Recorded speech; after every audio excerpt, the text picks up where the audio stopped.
Wir haben den 11. April und wir fahren weiter zurück Richtung Heimat, bleiben aber noch in Spanien. 2 Stationen werden wir hier noch anfahren in Spanien, bevor es dann endgültig in die Heimat geht. Darüber möchte ich in diesem Video berichten. Herzlich willkommen dazu.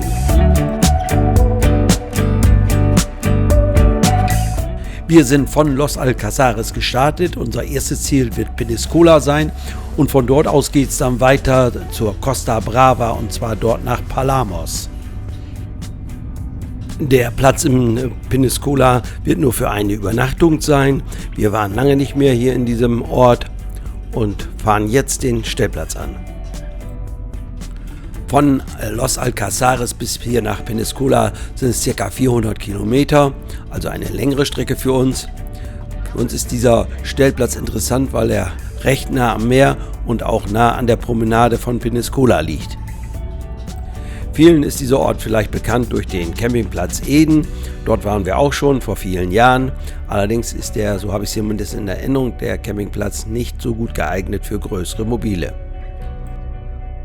Unsere beiden Navis schicken uns jetzt hier in die schmale Straße rein. Ich weiß nicht, ob das richtig ist, aber wir machen es einfach.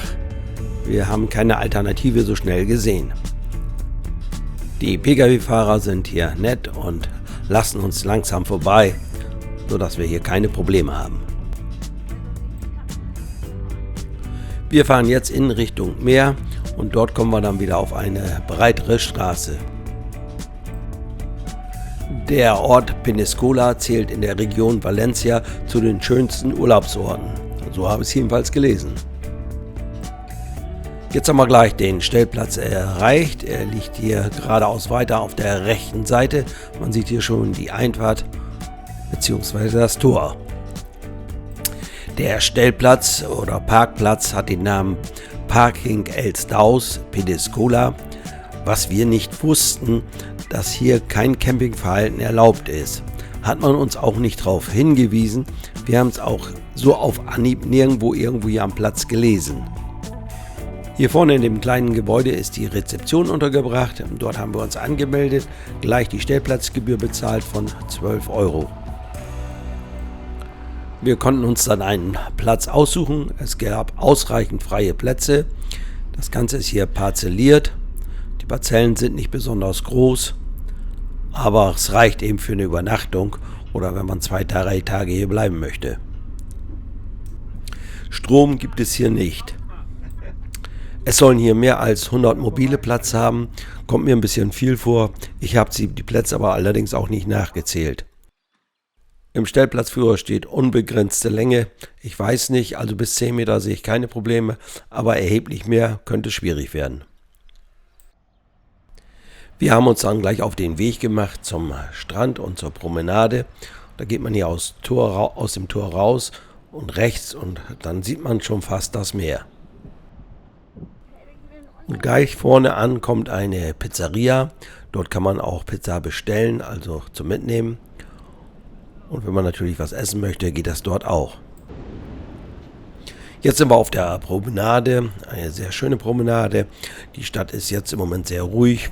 Ja, die Stadt hat auch nur 8000 Einwohner circa, aber im Sommer sind hier teilweise mehr als 100.000 Touristen. Ja, der Strand ist schon sehr schön hier.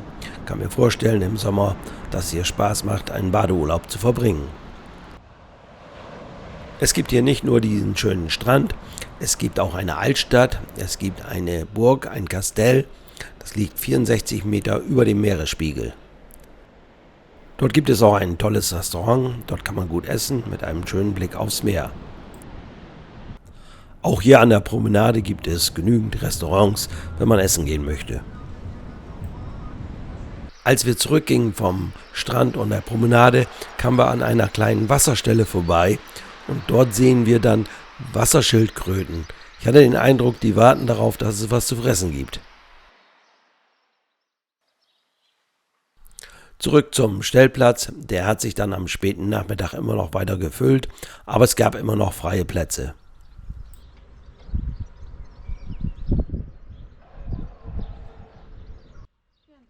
Wir haben gut geschlafen hier und so geht's am nächsten Morgen ausgeschlafen weiter Richtung Costa Brava.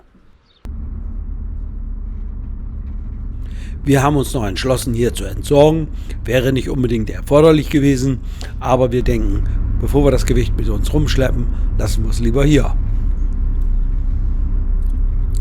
Wir hatten gedacht, wir können hier nur Grauwasser ablassen, weil es gibt nur so einen kleinen Gully hier in der Mitte. Aber dann wurden wir durch die Betreiberin darauf hingewiesen, dass es eine größere Öffnung, einen Metalldeckel gibt. Dort konnten wir dann auch unsere Fäkalien entsorgen. Das fanden wir schon mal ganz gut. Für alle, die mit einem Fäkalienfesttank unterwegs sind, hier an so einer Stelle, da kann man natürlich nicht seinen Festtank entleeren. Das ist anders. Hier rechts sehen wir das jetzt. Dort gibt es einen Metalldeckel. Dort kann man dann seine Fäkalien ohne Probleme entsorgen. Wir haben von der Betreiberin einen Metallhaken bekommen. So konnten wir dann den Metalldeckel ohne Probleme öffnen.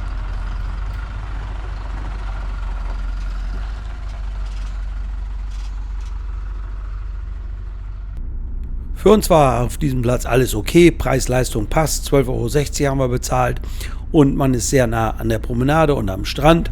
Für 1-2 Nächte, vielleicht auch 3 Nächte, ohne weiteres machbar. Also für uns kein Problem, dieser Platz, alles okay.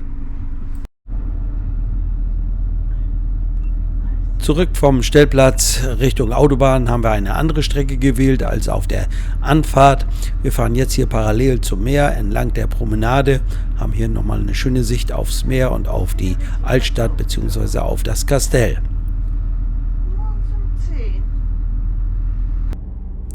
Unser nächstes Ziel ist die Costa Brava, genau dort Palamos. Wir fahren hier auf der AP7 Richtung Barcelona. Und dann verlassen wir die AP7 und fahren auf die C3531. Ist auch eine autobahnähnliche Strecke. Und dann geht es Richtung Palamos. Vielleicht noch mal ein paar Worte zu den Diebstählen und Betrügereien auf Autobahnen beziehungsweise Autobahnraststätten. Das ist nicht nur in Spanien so, das ist in anderen Ländern auch teilweise so. Wir vermeiden deshalb die Nutzung von Raststätten in unmittelbarer Nähe von größeren Städten, so wie zum Beispiel in Barcelona. Wir haben jetzt keine Angst, aber man muss sich ja nicht unbedingt irgendwelchen Gefahren oder was aussetzen. Wobei es nicht so häufig vorkommt, dass da jeder nun groß Angst haben muss, wenn er so eine Raststätte benutzt. Aber wenn man nicht muss, halten wir dort auf jeden Fall nicht. Wir haben jetzt Barcelona hinter uns gelassen und verlassen die AP7 und jetzt geht es weiter auf der C35 Richtung Meer. Wir wollen ja zur Stadt Palamos, dort gibt es 2 Stellplätze, über beide habe ich vor Jahren schon mal berichtet. Wer jetzt keinen Stellplatz nutzen möchte, lieber einen Campingplatz, weil er vielleicht zum Beispiel einen Wohnwagen hat, auch das ist möglich, es gibt dort mehrere Campingplätze. Der Stellplatz, der liegt recht verkehrsgünstig, man ist von der Autobahn schnell dort. Auf der direkten Anfahrt zum Stellplatz kommen wir vorbei an einem großen Supermarkt und direkt dazu gehört auch eine sehr preiswerte Tankstelle. Die sehen wir jetzt hier kurz auf der rechten Seite. Beides ist nur wenige 100 Meter von dem Stellplatz entfernt. Der Hinweis vielleicht noch für sehr große Mobile, ich spreche von über 10 Meter Länge, für die wird es dort etwas schwierig. Einmal die Zufahrt ist nicht so besonders breit, zum anderen gibt der Stellplatz es auch nicht her, die Plätze sind nicht für Fahrzeuge in der Länge oder Größe geeignet. Wir haben reserviert auf dem Stellplatz, beziehungsweise die neuen Besitzer von unserem ehemaligen Vario Star, das sind Marion und Detlef, also mein Cousin und Frau.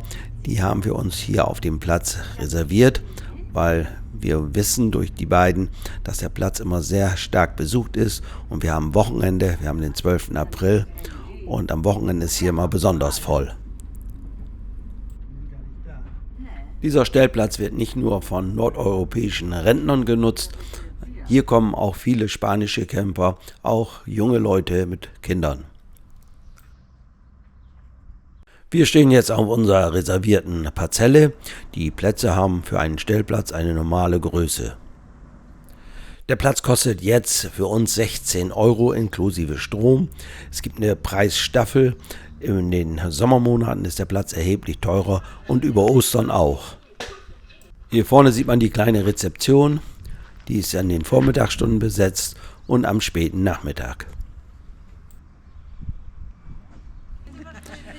Es war für uns natürlich interessant, unser ehemaliges Wohnmobil, unseren Vario Star, hier wiederzusehen und mit den neuen Eigentümern, das sind ja Marion und Detlef, das heißt, das ist mein Cousin mit seiner Frau, über ihre Erfahrung mit dem Mobil zu sprechen. Peter hat uns jetzt gerade gefilmt. Wir sind jetzt mit dem neuen Wohnmobil in Palamos. Ja. Und werden jetzt einen wunderschönen Abend genießen, denke ich mal. Essen ist vorbereitet, Hunger haben wir sowieso und bis dato. Genau. Das ist für die beiden ja die erste längere Reise mit dem Vario. Sie haben jetzt die ersten Erfahrungen gesammelt. Sie waren zwar schon häufiger in Spanien mit einem kleineren Mobil, mit einem Hümer. Und so gab es jetzt einiges zu erzählen und die Erfahrungen auszutauschen mit ihrem Vario Star. Am Abend war der Platz dann komplett belegt. Noch einige Details hier zum Platz. Es gibt hier Duschen und Toiletten. Das Duschen ist kostenpflichtig, Toilettennutzung natürlich nicht. Direkt daneben ist die überdachte End- und Versorgung. Dort gibt es auch Waschmaschinen und auch die Möglichkeit, Geschirr abzuwaschen. Der Platz ist vor einiger Zeit erweitert worden. Es gibt neben der ursprünglichen Einfahrt eine weitere auf der linken Seite hier. Dort fährt man eine Terrasse höher und dort gibt es dann auch weitere Stellplätze. Wie man sieht, ist die Zufahrt nicht besonders breit. Auch die Plätze in dem oberen Bereich sind vielleicht maximal für Fahrzeuge bis 7,50 Meter. Hier sieht man den Weg, der auf die obere Terrasse geht, wo man zu Fuß hin kann dann. Im oberen Bereich gibt es vielleicht nochmal 15 Plätze zusätzlich. Marion und Detlef kennen sich hier in der Region mittlerweile aus. Sie sind schon einige Zeit hier auf diesem Stellplatz und fahren viel mit dem Fahrrad hier. Und so sind wir gemeinsam gestartet zu einer Fahrradtour. Der Stellplatz ist etwa 1 Kilometer vom Meer entfernt, aber man kann auch gut hier ins Grüne fahren. Erzähl. Das ist hier der grüne Weg, die ehemalige Bahntrasse, der Richtung Palafrugell führt. Sehr schön zu fahren.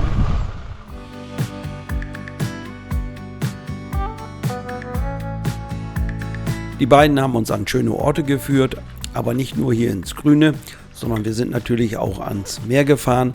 Es gibt hier auch schöne Buchten.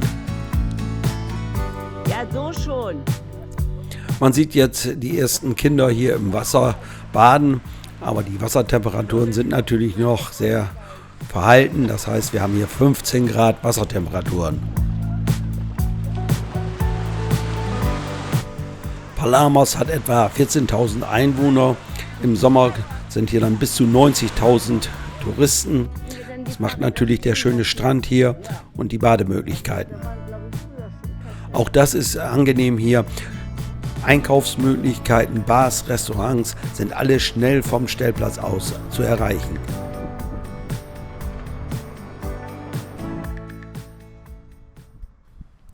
Nach 3 Übernachtungen ging es für uns weiter. Am Montag, den 15. April, haben wir dann den Stellplatz hier verlassen, uns von Marion und Detlef verabschiedet und dann ging es für uns weiter Richtung Heimat. Wir werden jetzt jeden Tag weiterfahren, also nicht noch mehrere Tage auf einem Platz bleiben. Wir werden die A75 in Frankreich nutzen, das ist ja eine mautfreie Autobahn. Dort haben wir uns schon einige Stellplätze ausgesucht. Darüber werde ich dann im nächsten Video berichten. Ja, danke schön. Danke euch noch einen schönen Aufenthalt. Ja, das war mein zweitletztes Video zu unserer Spanienreise. Eins wird es noch geben, den Rest, bis wir zu Hause sind. Ich sage mal wieder Dankeschön fürs Zuschauen und bye bye, bis zum nächsten Mal.